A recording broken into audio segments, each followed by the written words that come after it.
Hello, my name is Melissa Robinson. This is the Umbrella Movement 2014 in Hong Kong.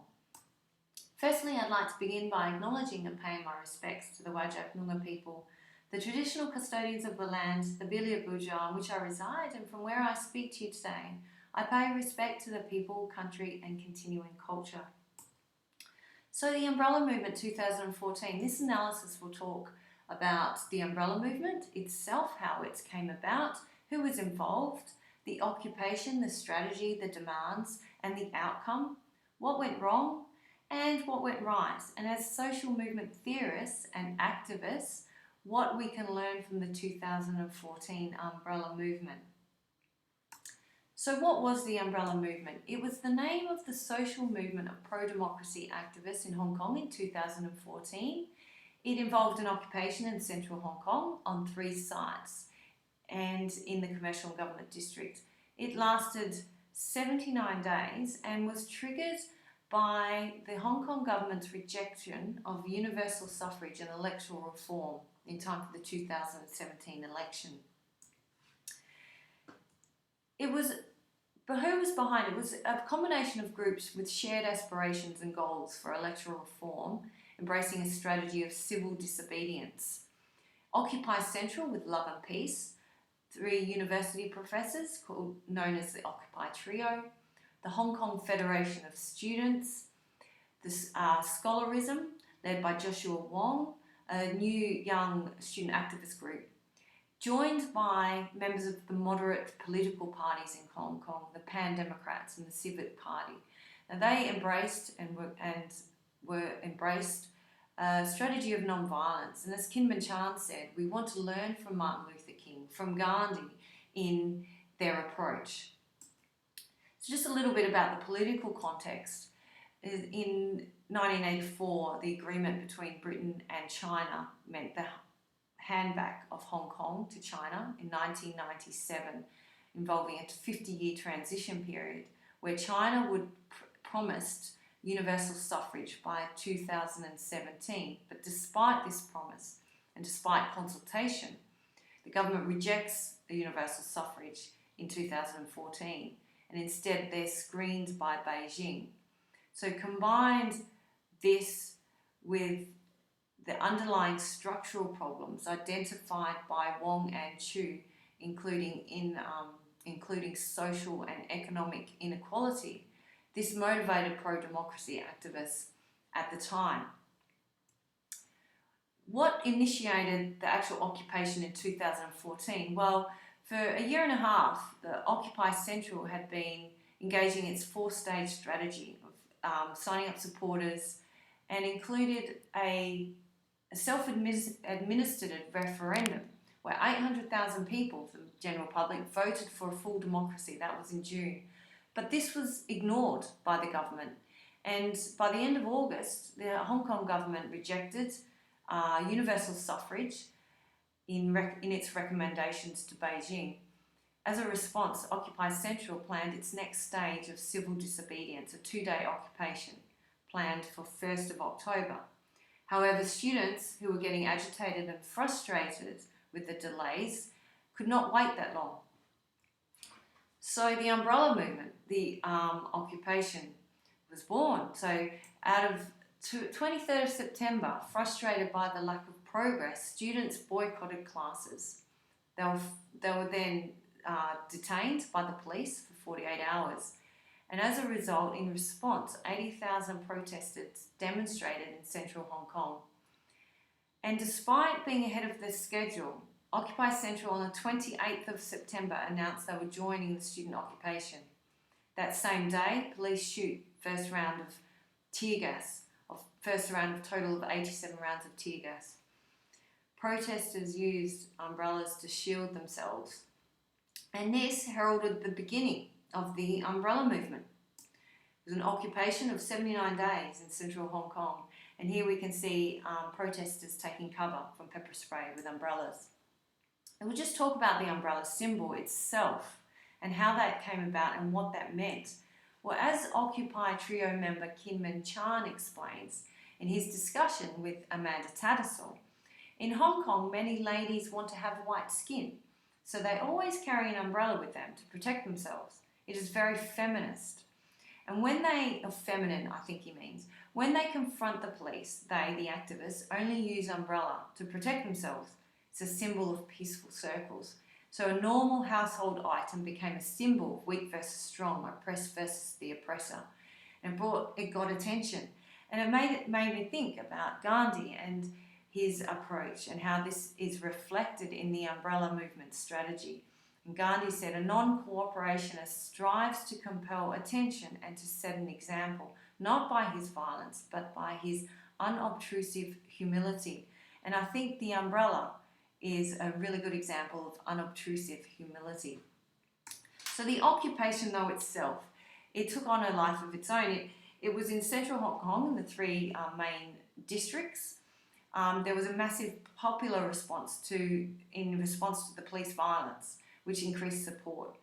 It was anti-materialist. Ortman describes it. It was different to other campaigns. It was anti-materialist, stress self-sacrifice, establishment of a protest city community, democracy classroom, democracy or Lennon Wall with messages of support. And spirits were high and they were hopeful of success. It was a positive atmosphere. The demands of the umbrella movement came from the group, and a list of the student demands included a withdrawal of the August recommendations by the Hong Kong government to Beijing, civic nomination of candidates, abolition of the 1,200-person electorate who choose the chief executive, and a timetable to achieve these objectives. During the time of the occupation, other demands that emerged included autonomy, independence, resignation of the chief executive, and a retention of Hong Kong's independence right to association. So perhaps the message may have got a little bit blurred during this time because of the different groups and the different negotiations and demands that were taking place. Strategy of the campaign included non-violent protest, break the law, respect the rule of law, if you're arrested, do not resist, mobilisation of public support and local groups, also bringing international attention through the mainstream and social media, through social media platforms, and placing economic pressure on business and government. Estimate of 400 million in the first 2 days cost retailers. And during this time to present an ultimatum to Hong Kong government. Surely the umbrella would succeed given all this, the amount of people, the amount of support that was involved. We saw 13 to 20% of the population demonstrating during this time, and research argues that social movements with a participation rate of 3.5% are likely to succeed by Chenoweth. And just as an idea, an indication about the Black Lives Matter movement, which is being talked about as being one of the largest protests in American history, 4.5 to 7.9% of the population. And so where we see in Hong Kong, 13 to 20% of the population. So surely the odds were in favour of the umbrella movement. Did it succeed? Well, what happened during the occupation? Government negotiations stalled, with the government turning its back on Occupy Central, and public opinion started to turn, with frustrations over the inconvenience and loss of income and threat to employment because of the protests. Violence erupted between pro-democracy and anti-protest groups. Activists grew weary, and political parties and the Occupy Central trio proposed retreat, but the students stayed. And in the end, as interest and support waned, Protest City was dissolved by police and heavy machinery, which was a sad visual to see. So no, it didn't succeed in this sense. It failed to achieve any of its demands, and there was a huge sense of failure felt amongst the activists. So what actually went wrong? This is an image of violence between protesters and anti-protesters. Well, there's a division, a generational difference between radical students and the older Occupy trio, a lack of leadership, and it was criticised for no real leader or no real representative. The government argued it didn't know who it was negotiating with. Failures, communication failures within the group, and no exit plan. There was no ends plan. Demands kept changing, and this played into the government hands, who were undermining the leadership. And Sun Gan says the movement failed to get government supporters to defect or withdraw support, as other social movements who succeed managed to do. It also was not organised enough to be able to escalate outward, so to spread from just the occupation itself to bus strikes or public transport, that sort of thing. So the result of that was that the government could contain the occupation and undermine its leadership. Well, what went right? Well, plenty went right. It's not all bad. So this is an image of the amount of people in Admiralty, September 29. Well, this went right. The Occupy Central strategy in the lead up in the previous 18 months helped legitimise the pro-democratic campaign. The occupation took on a life of its own, sense of community and solidarity amongst Hong Kong people. The unity of being able to bring different groups together, symbolism, the umbrella, democracy wall, democracy classroom, and the longevity of that, the legacy of that symbol is seen today. Attention, mainstream social media and symbolism brought international attention and promoted long-term activism and political awareness in Hong Kong, which is for the pro-democratic movement. So it wasn't all failure. There was hope amidst despair, and we see from Sun Gan that it dealt an international blow to the Communist Party and initiated a long-term resistance, promoted political conscience and an active citizenship. It became a movement to fight for democracy and structural inequalities. It put international attention on pro-democracy movement in Hong Kong and founded the Umbrella Movement as an internationally recognised symbol for pro-democracy. It provided lessons for future protests, as we see in Hong Kong in more recent years. So what can we learn? There is little point in moaning, less in recrimination, and campaigners might be able to catch their breaths, as in Madison and Skarma, and this is a time to reflect and what to do better.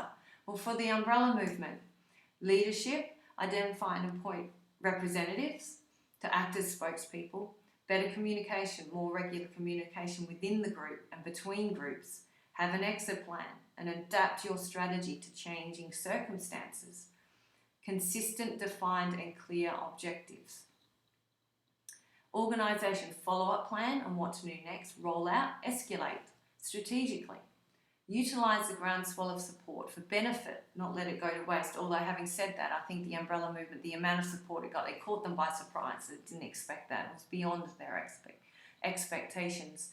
So thinking back again to Gandhi, my thinking was the Salt March in 1930, although in consideration the contexts were different, but he did achieve all of those in some ways: solid leadership, good communication, an exit plan, a strategy, an end plan, consistent, defined, clear objectives, an organisation plan, utilising that support, demonstrating the support, and I think it's a good comparison in some ways to draw there.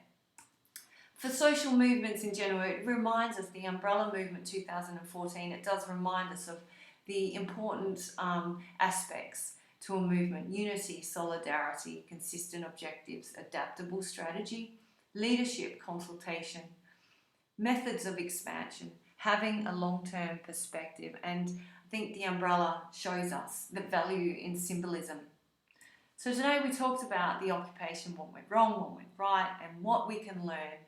And I think we can finish on from Kin Man Chan, one of the Occupy trio, who said that we have to continue the movement so that the spirit of democracy can sustain and pass on to our next generations. And that is the legacy, I think, of the Umbrella Movement, So these are the references I used for the presentation today. Thank you everyone, and I look forward to some feedback.